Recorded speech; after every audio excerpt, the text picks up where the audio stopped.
शंकर एक अनाथ लड़का था। उसको जंगल में रहने वाले शिकारियों के एक गिरोह ने पाला था। उसके पास कोई औपचारिक शिक्षा भी नहीं थी। वह केवल एक चीज जानता था कि उसे कैसे जीवित रहना है, शिकार करना और उनको मारना तथा जंगल के फलों को खाना और नदी के पानी को पीकर अपने आप को जीवित रखना जानता था। एक दिन वह अपना रास्ता भटक गया और उसने देखा कि कुछ लोग नदी के किनारे पर बने एक पत्थर की आकृति के चारों ओर जोर जोर से चिल्ला रहे हैं। कुछ लोग उस पर फूल, फल और नारियल चढ़ा रहे हैं। शायद उसने सोचा ये कोई मकान होगा जिसमें लोग रहते होंगे, पर यह एक प्राचीन मंदिर था। लेकिन शंकर ने इसे पहले कभी नहीं देखा था, पर इसके बारे में जानने के लिए वह काफी उत्सुक था। उसने तब तक इंतजार किया जब तक कि लगभग सभी लोग उस मंदिर से नहीं चले गए। अंत में उसने एक युवा लड़के को पत्थर की इमारत से बाहर आते देखा और उससे बात करने का फैसला किया और शंकर ने उससे अपने मन में आए कई सवाल पूछे। उसका पहला प्रश्न था, इस इमारत को क्या कहा जाता है? लोग अपने साथ क्या लाते हैं? फिर उन चीजों को अंदर वाली इमारत में क्यों छोड़कर वापस आ जाते हैं?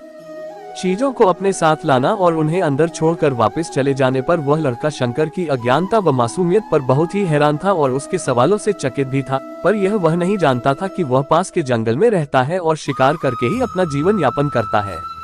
लेकिन फिर भी उसने उसके सवालों के जवाब देने की पूरी कोशिश की। उसने शंकर को बताया, ये भगवान शिव का मंदिर है। लोग यहाँ उन्हें फल और फूल चढ़ाने आते हैं। वे शिव भगवान से जो चाहते हैं वह मांगते हैं और शिव उनकी सभी की प्रार्थनाओं को सुनते हैं। ये सुनकर शंकर तुरंत मंदिर जाना चाहता था। लड़के ने उसे अंदर का रास्ता दिखाया और शिवलिंग के बारे में बताया। शंकर ने मासूमियत से लड़के से पूछा, ये शिवलिंग क्या चीज है और हमें क्या देता है? लड़के ने बताया, हम शिव से जो मांगते हैं वह हमें दे देता है। हम सब ऐसा मानते हैं। लड़के ने कहा, अब अंधेरा हो रहा है, अब मुझे घर जाना होगा। और वह शंकर को वहीं अकेला छोड़कर चला गया। शंकर ने झिझकते हुए मंदिर में प्रवेश किया। वह एक कोने में बैठ गया और सोचा, एक पत्थर किसी को वह चीज कैसे दे सकता है जो वे चाहते हैं।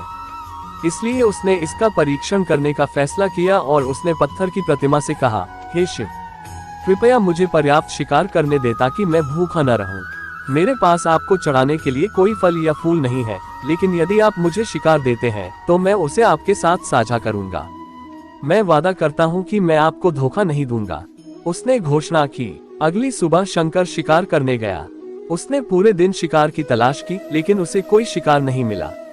वह भूख से तिलमिला रहा था। वह काफी निराश हो गया क्योंकि उसे कोई शिकार नहीं मिला था। दोपहर हो चुकी थी। अब उसे लगने लगा कि मंदिर के लड़के ने उससे झूठ बोला था, फिर भी उसने शिकार जारी रखा। जैसे ही शाम हुई, उसने 2 खरगोशों को अपने बिल में से आते देखा। शंकर ने उन खरगोशों को मार डाला। चूंकि उसने शिव भगवान से वादा किया था कि वह अपने शिकार को साझा करेगा, वह मरे हुए खरगोशों में से एक के साथ मंदिर गया। देर हो चुकी थी और मंदिर सुनसान था। शंकर ने मंदिर में प्रवेश किया और जोर से कहा, कृपया आओ और अपना हिस्सा ले लो प्रभु, आपके लिए मैं लाया हूँ। वह वहां बैठ गया और अंधेरा होने तक प्रतीक्षा करने लगा, लेकिन भगवान प्रकट नहीं हुए। शंकर को भूख और नींद आने लगी और उसने खरगोश को मंदिर में छोड़ने का फैसला किया। अगली सुबह जब लोग मंदिर पहुंचे तो उन्हें शिवलिंग के सामने मरा हुआ खरगोश मिला। भक्त बहुत परेशान थे। ये यहाँ कौन लाया है? उसने हमारे मंदिर को अपवित्र करने की हिम्मत कैसे की? उन्होंने खरगोश को बाहर फेंक दिया। अगले दिन शंकर अपनी भूख मिटाने के लिए जंगल में शिकार करने गया, लेकिन इस बार उसकी किस्मत अच्छी नहीं थी और उसे शिकार भी नहीं मिला। उसने सोचा, आज रात को मंदिर जाना चाहिए और शिव से पूछना चाहिए कि उनको खरगोश का भोजन कैसा लगा। शंकर ये पूछने के लिए मंदिर गया। जब वह मंदिर पहुंचा तो उसके आश्चर्य का कोई ठिकाना न रहा। उस रात मंदिर में लोगों की काफी भीड़ थी।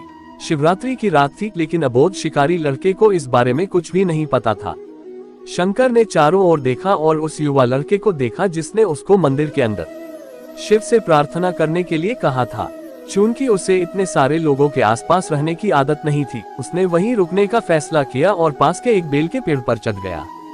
यह एक लंबा इंतजार था और समय बिताने के लिए उसने पेड़ से पत्ते तोड़कर जमीन पर फेंकना शुरू कर दिया।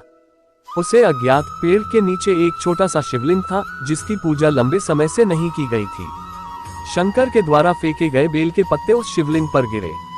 शंकर भजनों से मंत्रमुग्ध हो गया और धीरे धीरे साथ गाना और पंचाक्षरी मंत्र का जाप करना शुरू कर दिया। रात भोर में बदल गई और सभी भक्त मंदिर से चले गए।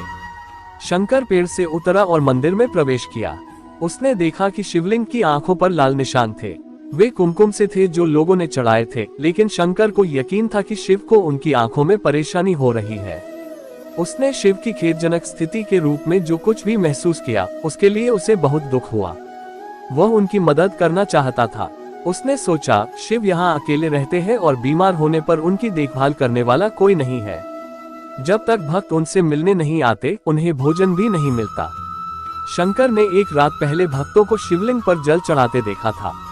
प्रभु को ठंड लग रही होगी, शायद वह कांप रहे हैं, उसने सोचा। आखिरकार वह केवल पत्तियों से ढके हुए हैं। तो उसने शिव से पूछा, मेरे स्वामी, मैं आपकी क्या मदद कर सकता हूँ? शायद कुछ खाना या दवा। मैं आपकी सेवा कैसे कर सकता हूँ? शिव ने उसे कोई उत्तर नहीं दिया। शंकर ने सोचा, भगवान वास्तव में बहुत बीमार है, क्योंकि वह अब उत्तर देने में भी असमर्थ है। वह तुरंत जंगल में गया, कुछ औषधीय जड़ी बूटियों को लाया और लाल निशान पर उनका लेप लगाया, लेकिन कुछ नहीं हुआ। उसने कहा, लगता है कि यह अंधे हो गए हैं। मुझे प्रभु को अपनी एक आंख देनी चाहिए ताकि वह ठीक हो जाए। ये निश्चित रूप से उन्हें खुश कर देगा। उसका दिल पवित्र था और उसने वहां शिव के हाथ में रखे त्रिशूल को उठाया और त्रिशूल को अपनी दाहिनी आंख की ओर ले गया और अपनी आंख को निकालने का प्रयत्न किया। शंकर अनपढ़ था, उसे मंत्रों या पूजा के उचित तरीकों का कोई ज्ञान नहीं था, लेकिन उसकी भक्ति की कोई सीमा नहीं थी। जैसे ही वह अपनी आंख निकालने वाला था, शिव अपनी पत्नी पार्वती के साथ प्रकट हुए। उन्होंने पार्वती से कहा, इस भक्त शंकर ने अनजाने में शिवरात्रि पर उपवास किया, बेल के पत्तों से मेरी पूजा की और साबित किया कि उनका दिल बेदाग है। मैं अपने इस भक्त पर काफी प्रसन्न हूँ। शिव भगवान ने शंकर से कहा, तुमने मुझे अपनी मासूमियत के कारण जीत लिया है। प्रभु ने मुस्कुराते हुए कहा, लोग मुझसे हर समय वादे करते हैं, लेकिन जैसे ही उन्हें वो मिल जाए जो उन्हें चाहिए, वो उनको भूल जाते हैं। दूसरी ओर तुमने मेरे साथ एक सच्चे इंसान की तरह व्यवहार किया और यह वास्तव में बहुत दुर्लभ है। अब से तुम मेरे इस संसार में सबसे बड़े भक्त माने जाओगे और तुम्हारा नाम मेरे साथ सदा जुड़ा रहेगा। तुम कई सदियों तक जीवित रहोगे। इस बात को कहकर भगवान शिव व मां पार्वती अंतर्ध्यान हो गए। तभी से लोग शिव के साथ शंकर भी लगाने लगे।